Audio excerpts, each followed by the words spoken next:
Tuloy lang sa pagpopost at mag-aaral kahit wala pumapansin. Ayos lang yan. Kanya-kanya tayo pinagdadaanan sa buhay, eh. Sama masaya ang buhay dyan at walang mang iniisip ang problema. Eh di congrats sa inyo yung na problema. Hindi congrats sa inyo yung mga masasaya. Ang love life, yung pumapaldo ang pera taas na bibili ang gusto at nakakapunta sa inyo. Mas congrats sa inyo. Ginagamit nyo na lang social media sa pag-reflex ng masasayang ganap sa buhay nyo. Bakit na ba gumagamit nito? Ito na lang diary ko, eh. Dito ko na lang pwede sabihin lahat. Tumumalas ang dumating lalo ngayong taong ito. Malungkot ko sa malungkot na lagay. Sa pag-iri ng matayan na mahal sa buhay. Mas minamalas na talaga sa financial. Puno-puno ng kamalasan ko sa financial. Yung napunta sa maling tao, eh. Umakala ko noon nasaya at okay. Ngayon iba nangyayari. Tinubyo para sa akin. Nagkanda hirap-hirap at nagkautang-utang pa. Ngayon nagtatrabaho para magbayad ng bayari. Natutang butuay ngayon sa wautang. Kaya what if ko na lang talaga? What if di ako nagpadala sa puso ng damdamin ko kay Dilatis? Kung ang mabuti bago ko tinua. Kakapunta sa maling na bigla ako, eh. Wala ligaw-ligaw, kami na agad. Nakilaha ko na lang talaga. Nung tagal na namin nagsasama, doon ko na dinana. Sa dinadanas pa ngayon yung hindi ko pinanga. Pangarap ko lang naman yung masayang pagsasama. Tas yung hindi ako maghihirap pero hiibiro di iba senaryo. Binasan ko lahat, parang kumuha o lang pala muli, eh. Kaya sa totoo lang, nagkatrauma ako at mahal uli, eh. Baka mas malala na yung sa susunod. Inisip ko na lang siguro baka karma ko siya. Dahil may ex at noon, way back ako isisi na sa tingin ko ay tamang tao na sana. Pero iniwan ko nang walang dahilan. Yung mga karma muna naranasan ko kung sino-sino niligawan. Lucky bastard, hanggang sa noodle, pero lang never nakilala sa akin. At yun, and over, this is going na. Nagbunga ang pagmamahalan namin noon. Natuan napiktuhan yung maayos ko na pamumuhay lalo sa pinansyal. Wag naman na sana kung magmahal uli ako. Wala namang yaring mas malala pa. Sa ngayon kumusta love life ko? Wala mga karamdaman gising at nagpapantasya ng masayang relasyon at nasa tamang tao sa katawan ng iniidolo kong artist. Hiraping maligaw kasi may struggle lang sa financial. May mga mas pinagdalaanan kesa sa love life na yan. Nagsusustento ako sa naging bunga ng relasyon namin nung maling taong dumaan sa buhay ko.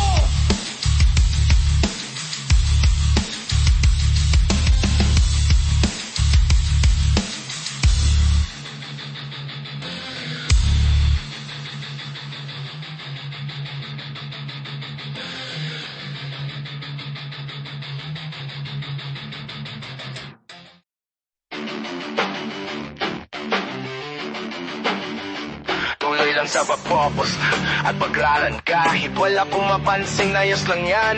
Kanya-kan tayo pinagdadaanan sa buhay, eh. Sa mga masasaya ang buhay dyan at walang iniisip na problema, eh di congrats sa inyo.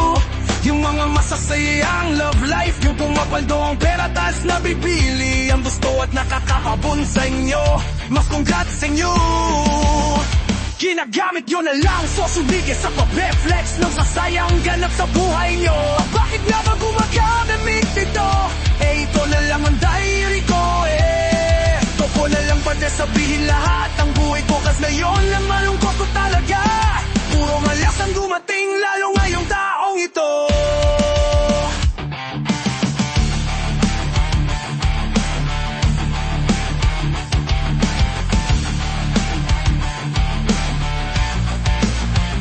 Malas sa pag-ibig, namatayan ng mahal sa buhay. Mas minamalas na talaga sa financial. Puno na tuno ng kamalasan ko sa financial. Yung napunta sa maling tao, eh. Kung akala ko na oo ng saya at okay, ngayon iba nangyayari. Delubyo para sa akin, nagkanahirap-hirap ako.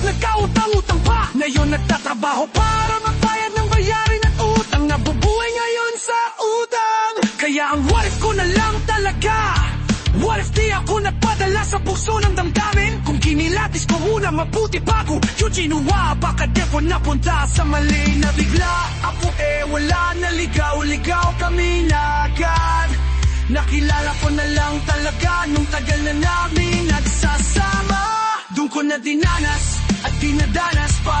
Ngayon yung hindi ko pinangarap. Pangarap ko lang naman yung masampat sasama. Tas hindi ako maghihirap. Pero hindi pa senaryo, pinangundinasan ko lahat. Parang kumuha akong palamune. Kaya sa totoo lang at magmaaluni baka mas malala na yung sa suso. No, inisip ko na lang siguro baka karma ko siya. Dahil may ex all the way back how train 616. Na sa tingin ko ay tamang tao na sana. Pero iniwan ko lang walang dahilan. Yung mga karma muna naranasan ko. Kung sino-sino niligawan lagi baster. Hanggang sa nung ganito dudat may pinanakilala sa'kin. At yun and the rest is history na. Nagbunga ang pagmamahalan namin noon. Natikman ko na ang tunay na karma. Naapektuhan yung maayos ko na pamumuhay. Lalo sa pinansyal. Huwag naman na sana kung magmahal uli ako. Wala nang mangyaring mas malala pa. Sa ngayon kumusta? Love life ko wala. Nangagarap lang ng gising at nagpapantasya ng masayang relasyon. At nasa tamang tao sa katauhan ng iniidolo kong artista. Hirap din maligo kasi may struggle at sa financial. May mga mas pinaglalaanan kesa sa love life na yan. Nasusustento ako sa naging bunga ng relasyon namin. Nung waling taong tumasa kuhay ko.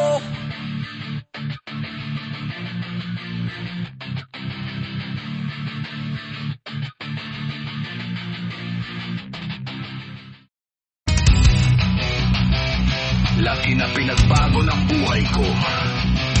Kakakamis na lang ang taong look at this tasting, look at this tasting, look at this tasting, look at this tasting, look at this tasting, look at this tasting, look at mga taong masaya pa. Walang iniintinding kung ano man. Relax lang ang buhay. Walang mga pagkakautang. Di ka o pa rin mapigilan ng mag-run dahil nakakasama na lubang mga nangyayari ngayon. Yan yata kapalit ng pagiging sobrang mabuti ko at sobrang pagtitiwala sa Diyos.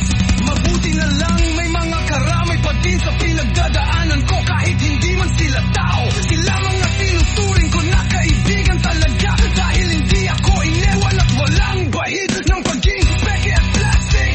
Nandayan si Ginebra, Emperador, Marlboro, Camel, Chester, Coca-Cola, Cobra. Ay bang masasarap na pagkain na ang sarap kainin pag stressed ako.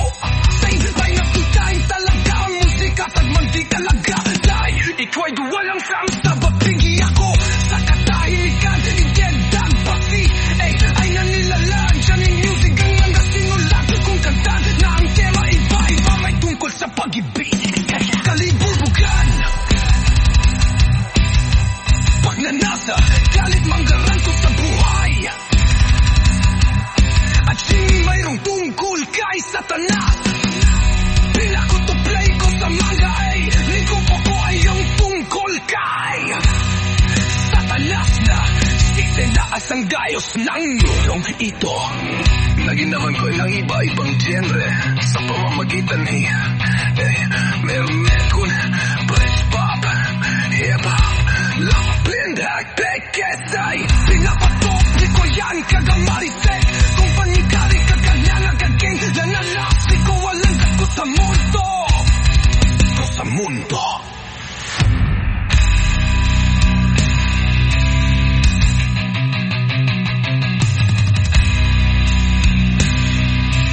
Dagit ko sa mundo.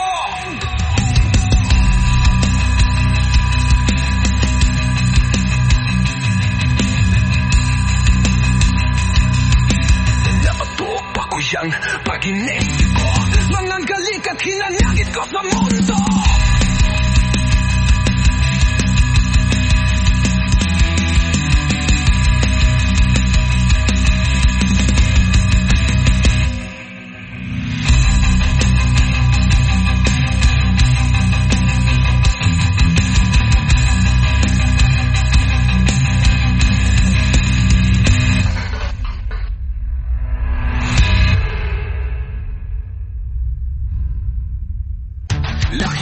pagbabago ng buhay ko.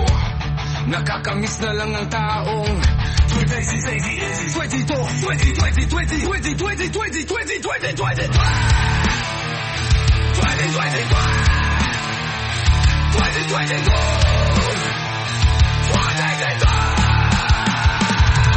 mga taong ang saya pa, walang inintinding kung ano man.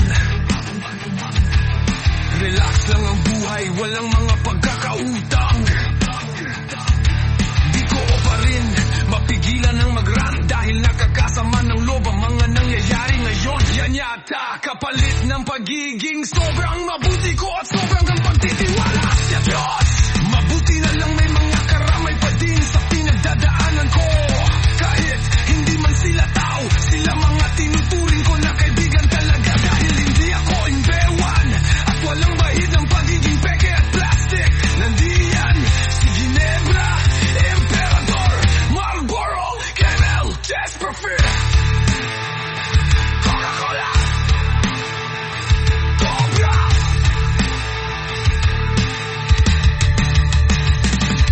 Babla, ibang masasarap na pagkain na ang sarap kainin. Prestras ako sa himbre number one talaga ang musika. Magnandito ako dahil hindi pwede wala masarap. Nabibuli ako sa katahimikan ni Dadag Basi. Ay, nanilaladyan lang ang tigang mga sinulat kung kanta na ang teayla. Iba-iba may tukol sa pag-ibig.